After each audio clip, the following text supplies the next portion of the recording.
Hello दोस्तों, कैसे हो आप। आशा करता हूँ कि आप सभी अच्छे होंगे। तो इस एक्सरसाइज 3.2 जो हमारी एक्सरसाइज चल रही है उसके ये पार्ट और दूसरा क्वेश्चन कंप्लीट हो चुका है। तो आज करेंगे हम तीसरा क्वेश्चन। निम्न समस्याओं में से रैखिक समीकरण युग्म बनाइए। तो इनमें तो हमें पहले से समीकरण दे रखी हैं। अब इनमें से हमें पहले समीकरण बनानी है खुद, और उसके बाद फिर वो प्रतिस्थापन विधि से हल करनी है। यहाँ तक तो उन्होंने खुद बना के दे रखी थी हमें। तो इनको सॉल्व करेंगे। तो पहला क्वेश्चन दे रखा हमें, दो संख्याओं का अंतर 26 है और एक संख्या दूसरी संख्या की 3 गुनी है, उन्हें ज्ञात कीजिए। तो हमें पहले से इसमें अब समीकरण नहीं दे रखे, हम बनानी है हमें। तो आइए इसको सॉल्व करते हैं। तो हमें क्या दे रखा है इस सवाल में, दो संख्याओं का अंतर 26 है। तो कोई भी दो संख्या है, चलो हम मान लेते हैं एक संख्या बड़ी और एक संख्या छोटी है। तो हमने क्या कर लिया, क्वेश्चन नंबर 3 है ये, और तीसरे का पहला पार्ट है ये। तीसरे में भी कई क्वेश्चन है। पहला पार्ट तो माना हमने बड़ी जो संख्या है वो क्या मान ली, x मान ली, और छोटी संख्या हमने क्या मान ली, y मान ली हमने। तो अब कह रहा है दो संख्याओं का अंतर 26 है, एक संख्या दूसरी संख्या की 3 गुनी है। तो पहली शर्त में क्या बोल रहा है, मतलब प्रथम शर्त के अनुसार चलेंगे हम। प्रथम शर्तानुसार, प्रथम शर्त के अनुसार वो बोल रहा है दो संख्याओं का अंतर 26 है। तो इसका मतलब अंतर है, तो दो संख्याएं जैसे x और y, इनका अंतर कितना है, 26। तो यहाँ में समीकरण कितने क्या हो गई, 1 हो गई। अरे दो संख्याएं बता रहा है वो, जैसे 14 हो गई, ये 12 हो गई, 26। कुछ भी संख्याएं दो, उनका अंतर 26 है, तो समीकरण 1 हो गई। ये दो संख्याएं हैं, इनका अंतर मतलब 26 है, समीकरण 1 हो गई। तो दूसरी शर्त क्या बोल रहा है, द्वितीय शर्तानुसार, द्वितीय शर्त के अनुसार बता रहा है वो कि जो संख्या है पहली x, वो दूसरी संख्या की 3 गुनी है। तो 3 गुनी है दूसरी संख्या की। ये समीकरण हो गई 2। हमें समीकरण हित बनानी थी, तो हमारे पास दोनों समीकरण आ गई। तो इसे उसके प्रतिस्थापन विधि से हल कर देंगे। एक समीकरण, दो समीकरण आ गई, तीसरा समीकरण हम खुद बना लेंगे। इसमें डायरेक्ट x का मान भी आ गया, बनाने की जरूरत नहीं है। तो रख देते हैं x का मान समीकरण 1 में रख देते हैं। समीकरण 1 में रखने पर, भाई ये तो ऑलरेडी सॉल्व हुआ मिला है, 3y पहले से x की वैल्यू। तो ये समीकरण 3 बनाने की कोई ज़रूरत नहीं, जो x का मान है समीकरण 1 में रख देते हैं। समीकरण 1 क्या है, x minus y is equal to 26। तो x की मान क्या दे रखा है, 3y, तो x की जगह 3y दे दो, माइनस में y इज इक्वल टू 26। अब 3y में से y गया तो क्या रह गया, 2y। 26 y की वैल्यू निकाला हुआ तो 26/2, 2 से कट जाएगा 13 पाएगा। तो y की वैल्यू आ गई हमारे पास 13। क्या आ गई, 13 आ गई। तो y की वैल्यू 13 आ गई, तो इस x उसमें रख दो, समीकरण 2 में।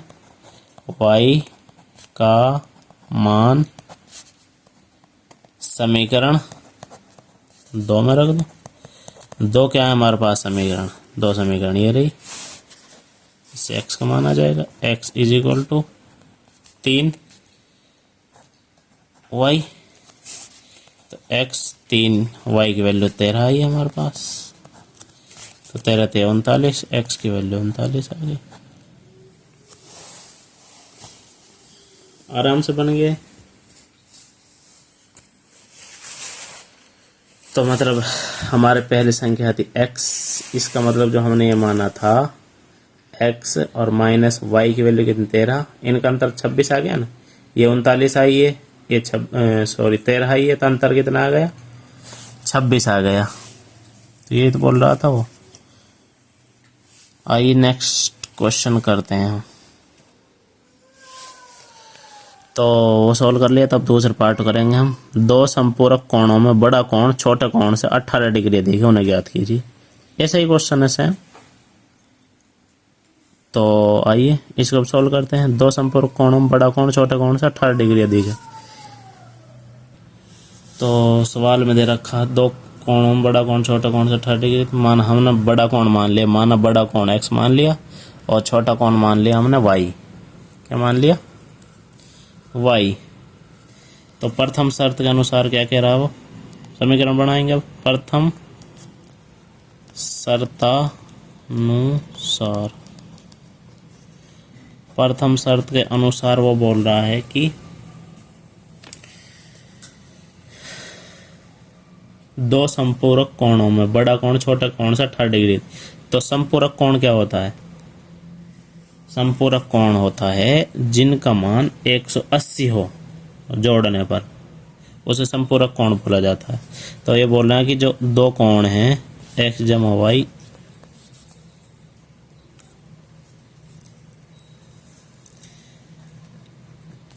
दो संपूरक कोण बना लिए हमने।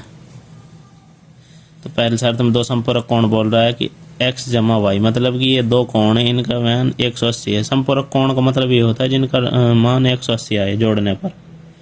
तो ये चाहे 100 हो चाहे ये 80 हो, चाहे ये 80 हो ये 100 हो, तो 180 इनको जोड़ने पर 180 प्राप्त होगा, संपूरक कोण हो गया। तो समीकरण हो गई हमारी 1। तो द्वितीय शर्त में क्या बोल रहा है? द्वितीय शर्तानुसार, द्वितीय शर्त में क्या बोल रहा है कि वो जो एक कोण है वो दूसरे कोण का से 18 डिग्री अधिक ज्यादा। समीकरण बना लो इसे।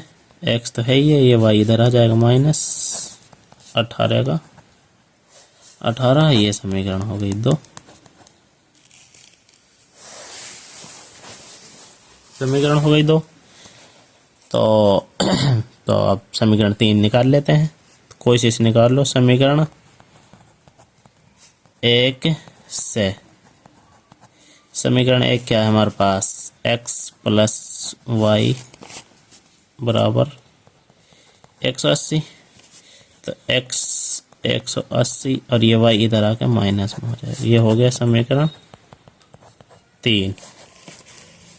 समीकरण तो आई गई। प्रतिस्थापन विधि से आराम सॉल्व हो जाएंगे, पहले तो करा रखे हैं ऐसे। तो x का मान रख देंगे किस में? 2 में। x का मान समीकरण 2 में रख देंगे। तो 2 क्या समीकरण है हमारे पास? ये रही x minus y is equal to 18। तो 2 में रखेंगे, x की जगह क्या रख देंगे? समीकरण 3 क्या है? ये रख देंगे, x की जगह रख देंगे। तो x की जगह रखते हैं 180 माइनस वाई, ये 3 और ये माइनस में y बराबर में 18। y और y हो गया 2y। 180 minus 2y is equal to 18, और ये 180 इधर चला जाएगा, माइनस 2y रह जाएगा इधर। 180 इधर चला जाएगा तो 18 माइनस 180 माइनस का हो जाएगा नहीं। तो 18 में से 180 गए तो इधर तो 2y है, 18 में से 180 गए तो 162 बचे माइनस के, और y की वैल्यू निकालेंगे तो माइनस से माइनस कट जाएगा। 162 बट्टे में 2, 2 अट्ठे 16, 2 एकम 2। तो y की वैल्यू क्या आ गई हमारे पास? y की वैल्यू आ गई 81। क्या आ गई हमारे पास? 81। अब y का मान समीकरण 3 में रख दो, आराम सॉल्व हो जाएगा। रख दो। y का मान समीकरण 3 में रखने पर। तो समीकरण 3 क्या थी हमारे पास, x is equal to 180 minus y, ये थी। तो x is equal to 180 minus y का मान आया 81। तो 180 इनमें से 81 गया तो क्या बच गया 99, x की वैल्यू 99 आ गई। बड़ा ही इजी क्वेश्चन था ये। तो अब हमें पता चल रहा है कि एक कोण जो हमने माना था ये वाला x प्लस वाई 180 है, तो पहला x कितना आया है 99 और y आया 81। तो एक मतलब ये 99 था और ये 81 था, तो 180 बन गया नहीं दोनों को जोड़ने पर। तो आराम सॉल्व हो गया। वीडियो को शेयर सब्सक्राइब चैनल को जरूर करें। Thank you.